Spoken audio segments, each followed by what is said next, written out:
Well, welcome to another edition of GW Unspoken, where we discuss stuff we don't typically talk about but probably should.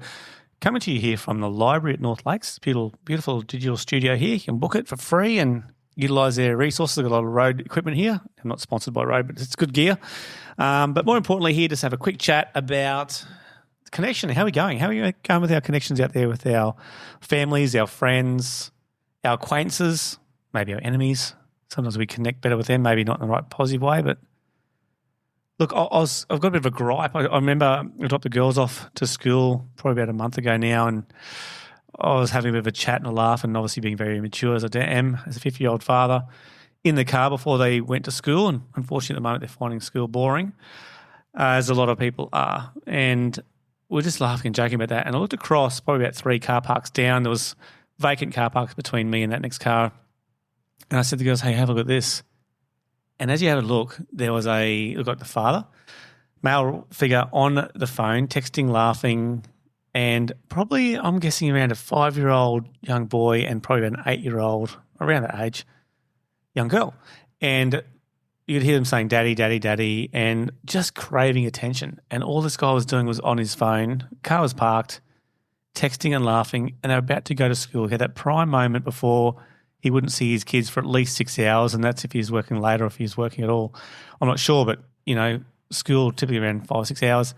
And I was just going, what an opportunity to actually connect with your kids who's actually craving your attention, like that human connection that we seem to be losing a lot. And I'm not going to go on about social media and gaming and the dopamine that it gives us and all that stuff, because I know I do that a lot, but it was just a moment where you can think, you're not going to get this day, this little connection back, this little morning where these kids want to talk to your dad. Like, you're about to go, they're about to go, but they want to chat to you. They actually want to be in your space. And it was just really disappointing. It was even as a father looking in that, it was like, how many times have I maybe worked or been on my computer and ignored, and not even being like, maybe it's unconscious that I've ignored the girls at that time. And I was hoping to think that it hasn't happened that very often, because I looked at it, it was really, really sad. It was disappointing. It was, I just felt these kids were crushed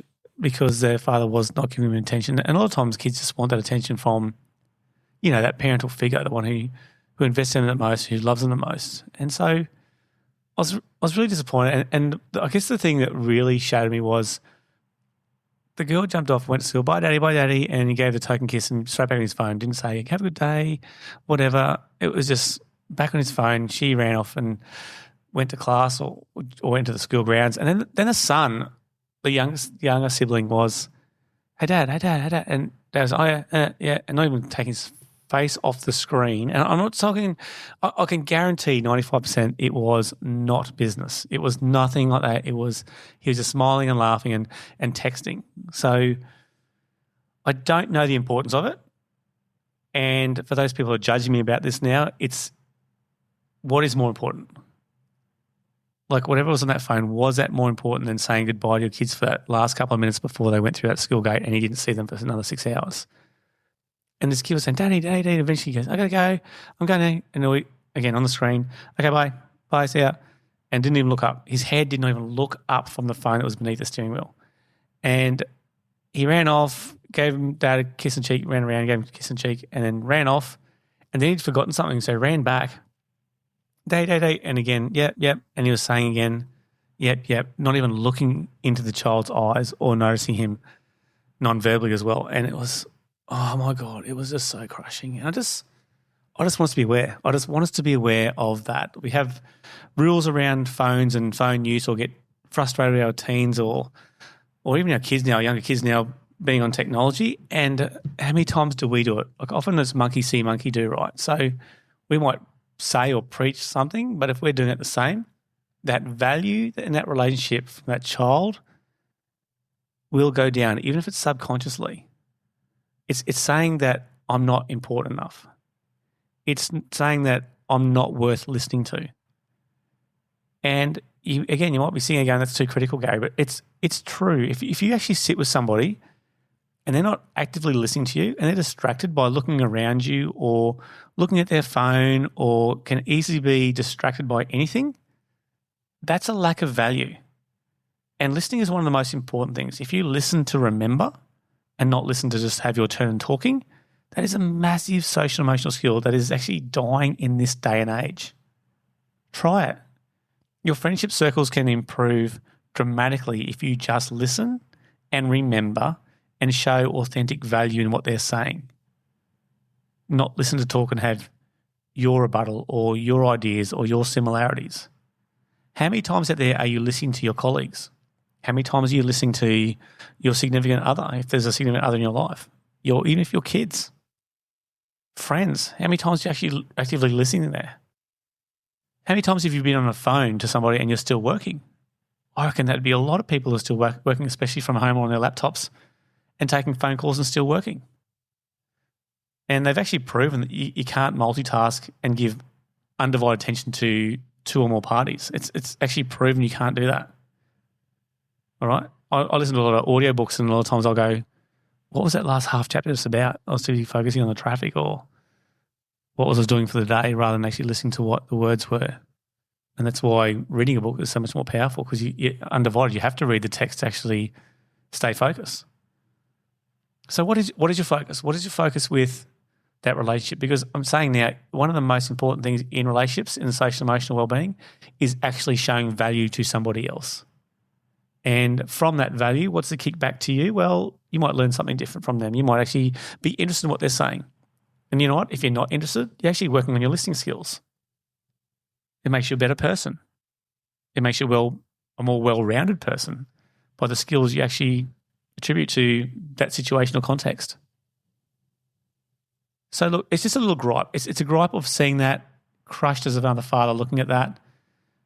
These little voices who, relationships change as kids go through that childhood through to teens. You've got young kids who actually want your attention, is starving your attention. And they're getting starved by the lack of attention because of the device and the own dopamine they're getting from that device. So have a look at yourself. Have a look at your situation. How's it going? Be mindful. Try next time when you go to the dinner table or you go out for a lunch or wherever you might be going, have the phone off the table. Don't have it there. Even a phone on the table has now shown some kind of disrespect, that you could actually be distracted and not focus on the conversation at hand. And I'm not talking about having phones on the table face down. I'm talking about having them away, not on vibrate, away. So there's no distraction. Be in the moment. Be in the present. All right? So here's 3 ideas now for the journal. Number 1, when was the last time you actually were in a conversation when you knew you were distracted? Like, write that down. Write down, how long ago was it? Who was it with? Okay. Number 2, if you were that other person in that conversation, how would that have made you feel if you knew that you weren't getting that whole attention? So, for example, I'm talking to you right now. You might be doing something completely different. How would it make me feel? So how would it actually make that person feel if you weren't focused on them and then them talking to you? All right. And number 3, what's one thing you can do this week that will help your skills in listening, showing empathy, and having undivided attention in those conversations that you have? Because I'm telling you now, it is worthwhile. It is a hormone in our body gets released called oxytocin, that feel-good hormone that we have when we're in discussions or in comfort or around somebody else who we're actually conversing with. And, subconsciously in your brain, or even consciously in your brain, if you realize that the conversation is not exciting for you or you're losing focus, acknowledge that. A bit like mindfulness, actually acknowledge that and go, yep, okay, I am struggling to focus right now, but I'm going to do my best to give eye contact, smile and nod, listen, paraphrase, empathize what they're saying, and then leave that meeting or that discussion or that conversation knowing that you are the better person and you actually have grown your skills even through persistence. Look, I'm Gary. I'd love to hear your thoughts on the show. Please write in. It's great hearing people in the network actually coming in and talking about certain things they want me to discuss or address, especially from a neuroscience lens. And I'm definitely not the magic. It's based on research. But look, this one was just about what I saw. It's an everyday conversation. You're probably seeing it every day of the week. Just be mindful. How are you acting and reacting around the ones you love? I look forward to your company next time.